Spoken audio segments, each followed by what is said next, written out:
Artificial intelligence is seemingly everywhere and is increasingly being used to create sophisticated scams that are even leaving experts second-guessing.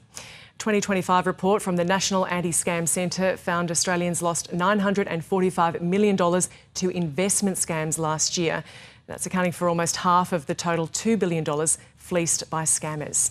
Now, Dr. Lennon Chang is an Associate Professor in Cyber Risk and Policy at Deakin University and joins us now from Melbourne. Can you tell us, how is AI changing the nature of these scams? I think all kinds of scams are now using AI as a way to facilitate the scam process. For example, in Australia, we see quite a bit of virtual kidnapping, and what AI can do now to assist the virtual kidnapping will be that they can come up with a better story and create the images with the victims, to that their parents and their relatives back in their hometown believe the kidnapping is true, so that convince them to pay for the ransom. So, I mean, I want to ask you about the typical red flags, but I guess a lot of the basic due diligence is probably not enough when it comes to artificial intelligence.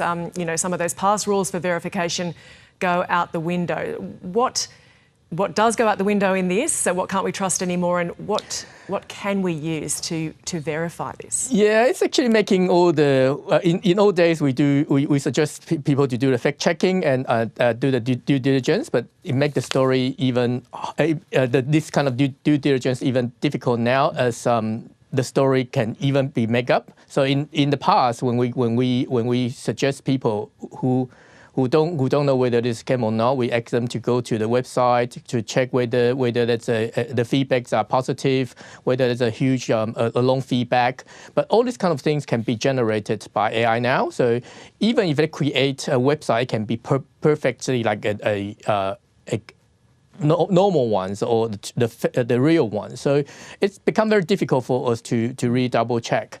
And what we can do probably is when you are not, what we'll suggest to the potential victims or people who think they might be a scam, is that they need to talk to their friends, their relatives, some professionals, to see whether they think this is a scam or not. And especially when you are uncertain, that's the time for you to reach out for help. And I guess to at least step out of that website. For example, investment firms in Australia must have a licence to provide a financial service. So if you were to go to their website and cross-check this, that's just one way of verifying whether this is a scam or not. Yeah, if it's, for example, if we see the news today on the scam of investment into minings. If it's Australian companies, they definitely have an ABN or a registration with the authority, so they might be the place to go and check, or even a phone call to those authorities to check whether the company is a real one or a fake one. But the issue here would be if it is from overseas, it might be difficult to really do the double checking. That might be something that we need to raise more awareness, especially when the fraud, the scams comes out. Dr. Lennon Chang, Associate Professor in Cyber Risk and Policy at Deakin University. Thank you for speaking with us today. Thank you for having me.